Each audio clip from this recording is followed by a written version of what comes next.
ખેડૂત નેતા જોડાઈ ગયા છે બળવંતસિંહ પરેડિયા। બળવંતસિંહજી, સ્વાગત છે તમારું TV9 માં। કેન્દ્ર સરકારે કેટલીક જાહેરાત કરી છે ત્યારે અને ગુજરાતને 127.60 કરોડ ખેડૂતોને આપ્યા છે। આ રાહતને આપ અત્યારે કઈ રીતે જુઓ છો?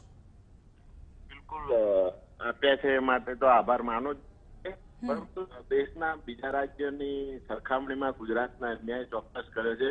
જ્યારે ગુજરાતના પનોતા પુત્ર વડાપ્રધાન પદે બેઠા હોય ને અહીંયા ગુજરાતમાં જે સ્થિતિ છે આ વર્ષે દુષ્કાળની, છેલ્લા 3 વર્ષથી લગભગ દક્ષિણ ગુજરાત સિવાય આખું ગુજરાત દુષ્કાળની લપેટમાં છે ને આ વર્ષે તો ખાસ કરીને હાલત ખરાબ છે। એવી સ્થિતિમાં મહારાષ્ટ્ર અને બીજા રાજ્યોની સરખામણીમાં ગુજરાતનો અન્યાય કર્યો છે।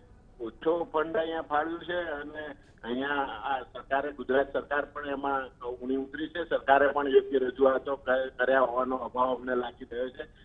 જે રિપોર્ટ કેન્દ્ર સરકારને સોંપવો જોઈએ એમાં ગુજરાત સરકારની ખામી હશે એવું અમે માનીએ છીએ।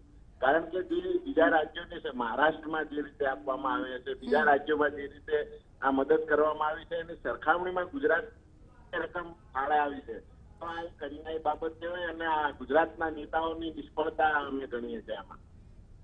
બળવંતસિંહ, જે તમે વાત કરી કે અન્ય રાજ્યોની તુલનામાં ખૂબ ઓછી રાશિ ગુજરાતને મળી છે, આપ શું માનો છો કેટલી મળવી જોઈતી હતી? ક્યાં ઊણી ઉતરી સરકાર? શું રાજ્ય સરકાર યોગ્ય નિવેદન ન પહોંચાડી શકી કેન્દ્ર સરકાર સુધી, યોગ્ય રિપોર્ટ ન પહોંચાડી શકી?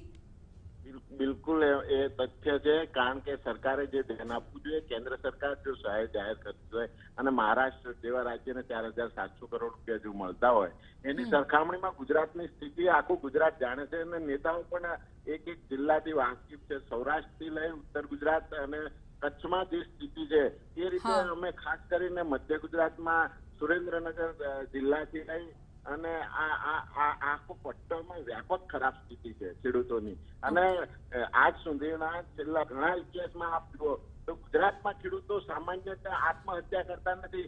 25 થી 27 ખેડૂતોએ ચાલુ વર્ષે આત્મહત્યા કરી છે અને એ આ સૌરાષ્ટ્ર અને દક્ષિણ ગુજરાતના ભેટમાં થયા છે। તો ત્યાં વ્યાપક ખરાબ પરિસ્થિતિ છે। એ સંદર્ભમાં ગુજરાતની સરકાર કેન્દ્ર સરકારને યોગ્ય રજૂઆત કરવામાં નિષ્ફળ ગઈ છે। કારણ કે ત્યાં આગળથી જે અહેવાલો થાય છે એના સંદર્ભે સર્વે થઈ અને કેન્દ્ર સરકારની રકમો ફળવાતી હોય છે એની એક સિસ્ટમ હોય છે।